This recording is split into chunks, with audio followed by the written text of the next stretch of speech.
Svoje poslanie vidia v práci s mládežou. Na území Petržalky pôsobia od roku 1997. Najväčšou aktuálnou výzvou je pre nich rekonštrukcia bývalého kultúrneho zariadenia Slniečko. Dnes vám predstavíme občianske združenie Kaspian. No a v štúdiu vítam Zuzanu Milatovu, ktorá je štatutárnou zástupkyňou občianskeho združenia Kaspian. Dobrý deň, prajem. Dobrý deň. Pani Milatová, musím sa priznať, že keď som si na vašich stránkach pozerala vašu históriu, tak som bola milo prekvapená, pretože vy už od roku 1997 pôsobíte na území Petržalky. To obdobie do roku 2000 môžeme si pracovne nazvať, že občianske združenie sa hľadalo, formovalo. Aké boli tie prvotné roky? Tie prvé roky boli hlavne o tom, že iniciatíva dobrovoľníkov, nadšencov, ktorí žili v Petržalke, vnímala tú potrebu pracovať s deťmi, aj tými, ktoré sa pohybujú v uliciach Petržalky a nechodia do tých centier voľného času. Takže to bolo takým hlavným motivom, prečo sa začalo a prečo sa začalo aj hľadať, že akým spôsobom. Častokrát to boli ľudia, ktorí študovali nejaké pomáhajúce profesie, sociálnu prácu, sociálnu pedagogiku. A títo ľudia v podstate hľadali potom už aj v zahraničí nejaké inšpirácie, keďže na Slovensku takéto programy neboli. Veľmi dôležitý medzník je rok 2001, kedy ste sa rozhodli, že tá správna cesta, ako pracovať s mládežou, sú nízkoprahové programy a túto líniu držíte dodnes. To boli aj roky, kedy ste naozaj mali aj spoluprácu myslím, že so združeniami aj z Českej republiky. Prečo nízkoprah? Nízkoprah hlavne kvôli tomu, že je to naozaj o nejakej dostupnosti a je to vytvorená metodika, ktorá funguje. Je to metodika, ktorá je založená na tom, že my prichádzame za tými deťmi, prichádzame do toho sídliska, prichádzame tam na tie miesta, kde oni trávia ten voľný čas.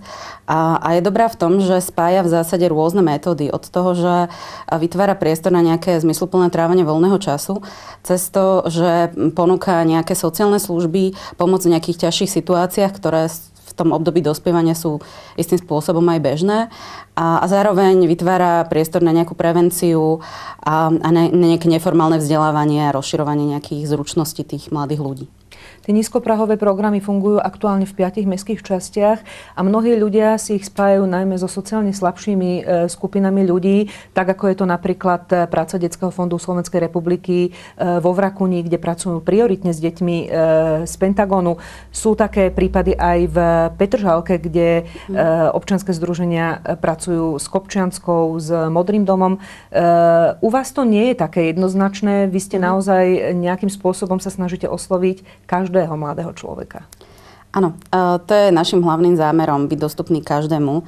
Nielen teda tým, ktorí sú s nejakým spôsobom znevýhodnení alebo sú zo sociálne slabšieho prostredia, ale naozaj vytvoriť priestor aj pre tých, ktorí trávia ten voľný čas v partiách, na ulici a stretávajú sa s rôznymi patológiami, ktoré na tej ulici sú a pomáhať im to nejakým spôsobom zvládať. Takže máme tam deti aj z tých, povedzme, z chudobnejšieho prostredia, ale zároveň aj deti, ktoré sú naozaj z veľmi solventného prostredia. Takže je to taký mix tých detí. Možno o to pestrejšia je tá práca, v niečom náročnejšia, ale funguje to. Funguje to. Je to teda integrácia. Akým spôsobom na seba navzájom tie deti reagujú? Pretože, ako ste pred chvíľočkou povedali, stretávajú sa v tých skupinách detí, ktoré sú z chudobnejších rodín, ale aj zo solventnejších. Akceptujú sa? Aké sú tam tie vzťahy? Nepozerajú sa na seba trošku aj cez rameno? Asi to závisí veľmi od konkrétneho dieťaťa a konkrétne to, akým spôsobom sa prejavuje, akým spôsobom sa správa. Je to tam cítiť, že niektoré deti sú z iného prostredia, ale skôr je to tým, že majú iné návyky. A tým v zásade náražajú jeden na druhého. Tým, že samozrejme v Petržalke funguje to, že keď človek je z Kopčianskej alebo z Modrého domu, tak má istú nálepku, ale pokiaľ nejakým spôsobom veľmi sa k tomu nejako nehlási, tak ako tie strety nie sú až také radikálne. Takže oni dokážu na tej ulici spolu fungovať. Na čo sa veľakrát zabúda, je to, že naozaj deti z tých solventnejších rodín môžu mať často väčšie problémy ako tie deti z fungujúcich sociálne slabších rodín. Áno, je to fakt. tie problémy neobchádzajú proste deti z akéhokoľvek prostredia a častokrát tie deti zo solventnejšieho prostredia majú oveľa menej pozornosti rodičov a blízkych ľudí ako tie, ktoré pochádzajú z tých horších podmienok. Aby sme si vedeli predstaviť konkrétne vašu prácu, viete dnes povedať, s koľkými deťmi, mladými ľuďmi dnes aktuálne pracujete a akým spôsobom? Takže v zásade v súčasnosti, ak to zoberieme, vieme to povedať tak, že koľko zhruba ročne, s koľkatými sme v kontakte, tak je to zhruba 500 detí a mladých ľudí. Prevažne teda z Petržalky. Samozrejme tým, že máme aj skatepark, ktorý prevádzkujeme, tak chodia tam aj deti mimo v zásade Petržalky a dokonca aj mimo Bratislavy. Ale teda to gro je naozaj Petržalčanov. No a akým spôsobom s nimi pracujeme? Je to o tom, že prichádzame do toho prírodzeného prostredia, buď tieto, teda skatepark a blízke sídlisko v okolí a rozprávame sa s nimi o tom, čo zažívajú, čo ich trápi, čo ich baví. A tým, že my sme v tom prírodzenom prostredí, tak sa častokrát aj sami dostaneme do situácie, kedy oni priamo sa dozvedia niečo zažijú. Sú v nejakom strete, v nejakom konflikte a vtedy im pomáhame tie situácie zvládať, riešiť. A podobným mechanizmom fungujeme v zásade aj v tom klube, ktorý máme. S tým, že tam sú ešte navyše nejaké voľnočasové aktivity, takže je tam lezecká stena, je tam pingpongový stôl, kalčeto. Je tam toho naozaj veľa, čo v zásade nám pomáha vytvárať ten most, aby sme sa ľahšie dostali k tým deťom a potom im pomáhali zvládať aj rôzne situácie. Čo dnes teda mladých ľudí najviac trápi? Dá sa to takto nejakým spôsobom paušalizovať? V zásade dá sa, ale je to taký všeobecný pojem, že vzťahy. To je také, čo najviac cítime, že potrebujú riešiť, potrebujú nejakým spôsobom sa v tom orientovať. Sú to vzťahy od naozaj tých partnerských vzťahov, kamarátskych, cez vzťahy s učiteľmi, rodičmi, autoritami, s ktorými sa oni stretávajú. Vy ste pred chvíľočkou hovorili, že ste otvorení aj mládeži a deťom z iných mestských častí. Ste zároveň zakladateľmi alebo spoluzakladateľmi asociácie nízkoprahových programov. Snažíte sa nejakým spôsobom tú svoju prácu preniesť aj do iných mestských častí, aby deti nemuseli tieto programy vyhľadávať v iných mestských častiach, aby im boli po ruke priamo tam, kde žijú? Hej, snažíme sa. Je to jeden z našich cieľov. S takým asi najväčšou aktivitou, ktorú v tejto veci robíme, je to, že sa snažíme vzdelávať ďalších ľudí, ďalších pracovníkov, študentov sociálnej práce a iných odborov, aby naozaj získali tie zručnosti a pustili sa do niečoho takéhoto. Je to veľká výzva. Aktuálne teraz máme vzdelávanie, volá sa to abeceda nízkoprahu a vzdelávame tam ľudí, ktorí majú nejakým spôsobom víziu, že by chceli, či už je to v Bratislave alebo dokonca aj v iných mestách v rámci Slovenska niečo podobné založiť. Takže toto je taký jeden krok, ktorý je celkom taký veľký, lebo je to naozaj dlhodobé vzdelávanie. A druhý je samozrejme ten, že tým, že pôsobíme v tej asociácii, tak sa snažíme vytvárať podmienky na to, aby sme podporili, ak vznikajú tie programy, alebo sa snažia transformovať, lebo aj také sú občianske združenia, ktoré nejakým spôsobom fungujú a vidia, že ten dosah na tých mladých je slabší, tak hľadajú tú metodiku, ako sa k ním priblížiť, tak sa im snažíme sprostredkovať v zásade tie naše skúsenosti a šíriť to ďalej. Hovoríte o výzvach a ja som v úvode spomínala aktuálnu vašu najväčšiu výzvu a to je rekonštrukcia bývalého kultúrneho zariadenia Slnečko na Furdekovej ulici, ktoré ste nedávno získali od mestskej časti do prenájmu. Ako sa vám darí v tejto veľkej výzve? Zatiaľ sa nám darí tak, že máme podpísanú zmluvu. Zatiaľ sme priestory neprevzali, ale píšeme veľa projektov.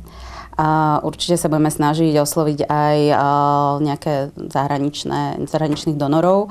A taká veľká výzva naša je aj to, aby sme získali podporu aj teda Petržalčanov, Bratislavčanov a cez našu verejnú zbierku, ktorú máme vyhlásenú a teda dúfame, že sa nám podarí získať dostatok peňazí, aby sme opravili teda strechu, sociálne zariadenie a aby sme tam mohli začať fungovať naplno. Ako vás však okrem tohto kroku, ktorým vyšla mestská časť v ústretí, podporuje samospráva Petržalky? S Petržalkou máme dlhodobé partnerstvo, fungujeme naozaj na dobrej úrovni. Máme dlhodobú spoluprácu s oddelením školstva, športu a mládeže. V zásade pomáhajú nám s organizovaním niektorých akcií a zároveň nás podporujú aj formou toho, že máme symbolický nájom, čo je pre nás veľká pomoc. Alebo sú to zdroje, ktoré nemusíme investovať a nemusíme zháňať. Tým, že sme občianske združenie, je to pre nás veľká pomoc. A zároveň každoročne nám prispejú síce takou menšou sumou, ale aj čo sa týka dotácií. Čiže účelové dotácie a plus teda možnosť naozaj za symbolické euro prenajať priestory, ktoré sú v mestskej časti. Najdôležitejšie v tomto momente asi, aby sa aj ľudia nejakým spôsobom mobilizovali a posielali vám peniaze. Tí, ktorí nie sú rozhodnutí, možno ich presvedčí to, akým spôsobom chcete využiť tieto priestory bývalého kultúrneho zariadenia Slniečka. Hlavným dôvodom, prečo vlastne sme aj hľadali nové priestory, je ten, že kapacitne tie, ktoré máme, nestačia. Tých detí stále pribúda, ktoré by chceli využívať naše služby a my v súčasnosti máme nejakých 89 m2, čo je naozaj veľmi málo a z toho nám ešte jednu miestnosť zaberá v zásade sklad, ktorý potrebujeme na to, aby sme mohli aj prevádzkovať ten skatepark a robiť ďalšie aktivity. Takže rozšírenie priestorov bolo nevyhnutné a tým, že pôsobíme v tejto mestskej časti, tak sme chceli aj, aby ten klub bol na tom mieste, kde teraz pôsobíme, aby sme neprišli o tie deti, ktoré teraz využívajú tie služby a sú na ne zvyknuté a radi tam chodia. Takže to je hlavný teda motív získať väčšie priestory, aby sme tú činnosť mohli poskytovať viacerým deťom. A zároveň, čo chceme ešte tak doplniť do tej našej ponuky, je ponuka individuálneho poradenstva. Trošku viacej sa zamerať na dlhodobejšiu prácu s tými deťmi, čo sa týka vážnejších problémov. Takže to je taká ďalšia veľká výzva. Takže držme vám palce. Určite, ak sa vám to podarí zrealizovať, pevne veríme, že áno, tak nás prídete poinformovať, akým spôsobom klub funguje. V tejto chvíli vám veľmi pekne ďakujem za váš čas a držíme palce. Ďakujem. Dovidenia. Ak sa vám aktivity občianskeho združenia Kaspian páčia, podporte ich aj prostredníctvom verejnej zbierky. Robia to aj pre vaše deti. Vidíme sa o týždeň. Dovidenia.